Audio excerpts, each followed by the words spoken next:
नहीं पैदा हुए थे। नरेंद्र मोदी जी टेलीकास्ट के गुजरात में व्यक्ति पैदा हुए थे।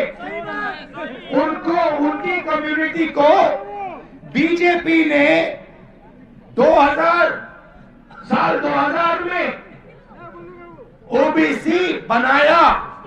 आपके प्रधानमंत्री ओबीसी नहीं पैदा हुए, आपके प्रधानमंत्री जनरल कास्ट पैदा हुए।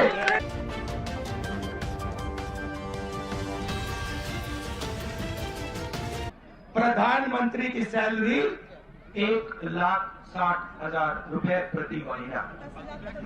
सुबह उसको देखो, एक सूट पहनेगा 2-3 लाख का, फिर शाम को देखो दूसरा सूट पहनेगा, शॉल पहनेगा 4-5 लाख का, तीसरा लंच के टाइम देखो उसको नया सूट पहनेगा, जूते पहनेगा 3-4 लाख, मतलब 7-8 लाख रुपए दिन के। 7-8 लाख रुपए दिन के हो गए तो महीने के कितने हुए?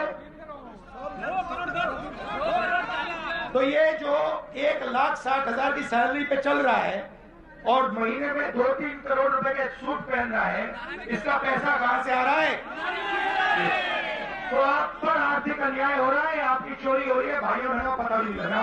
देख नहीं पा रहे हो, देख नहीं पा रहे हो, बात समझ नहीं आ रही है। मोदी जी पार्लियामेंट में कहते हैं ओबीसी वर्ग को भागीदारी की क्या जरूरत, मैं ओबीसी हूं। सबसे पहले मैं आपको बताना चाहता हूं, नरेंद्र मोदी ओबीसी पैदा नहीं हुए थे।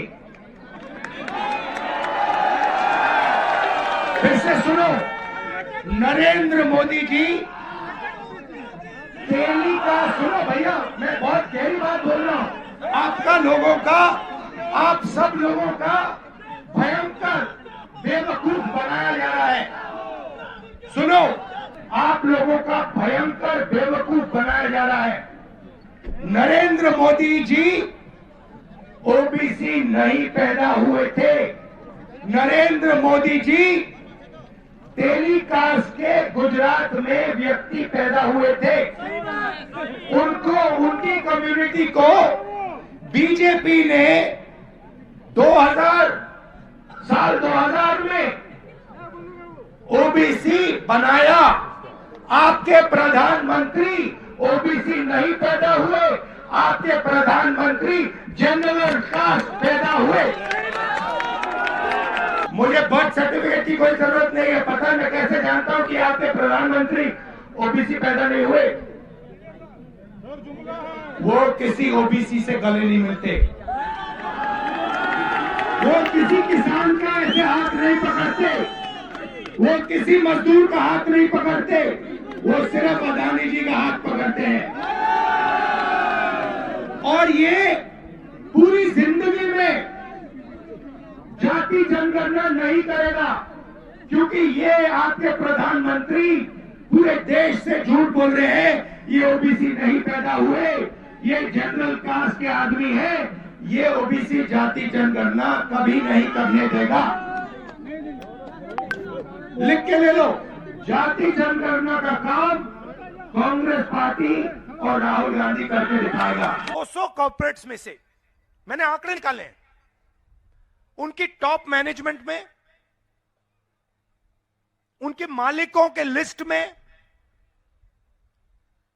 ना एक ओबीसी है, ना एक दलित है, ना एक आदिवासी। मैं आपको बता सकता हूं कि दिल्ली में 90 अफसर जो देश को चलाते हैं, उनमें से 3 ओबीसी हैं, एक आदिवासी है, 3 दलित हैं। मतलब 73% हिंदुस्तान के 5% बजट को चलाता है। उसके बाद जर्नलिस्ट चुप हो गया। अब इसमें मैं एक और बात जोड़ना चाहता हूं। 73% ये हुए, उसमें गरीब जनरल कास्ट के भी लोग हैं। यह नहीं है कि इस देश में गरीब जनरल कास्ट के लोग नहीं है, वो भी आपको नहीं मिलेंगे। अदानी जी की कंपनी में जाइए, मुझे दिखा दीजिए कौन सा गरीब व्यक्ति, जनरल कास्ट का गरीब व्यक्ति उसमें घुस सकता है। मुझे दिखा दीजिए कौन सा ओबीसी बैठा है वहां पे, कौन सा दलित बैठा है, कौन सा आदिवासी बैठा है, मुझे बता दीजिए। जिस दिन मुझे दिख जाएंगे मैं जाति जनगणना नहीं मांगूंगा, उस दिन तक मैं जाति जनगणना करवा के दिखाऊंगा। कल उड़ीसा में मेरा प्रेस कॉन्फ्रेंस हुआ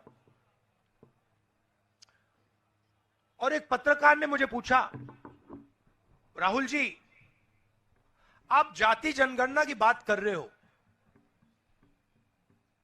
आप हर भाषण में कह रहे हो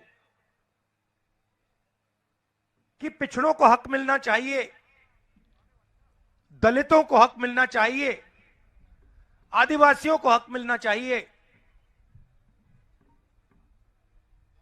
क्या इससे देश नहीं बट रहा है? सवाल पूछा।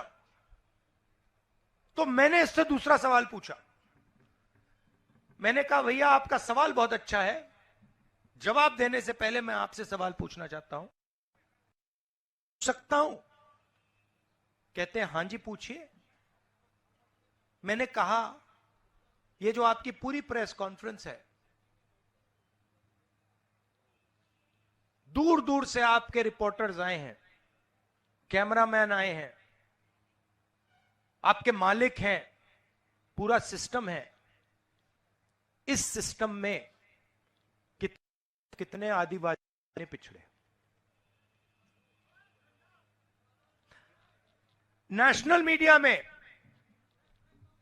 कितने अखबारों के मालिक पिछड़े वर्ग के हैं, कितने मालिक दलित वर्ग के हैं, कितने मालिक आदिवासी वर्ग के हैं? मैंने उससे पूछा, चुप हो गया, एक शब्द नहीं बोल पाया।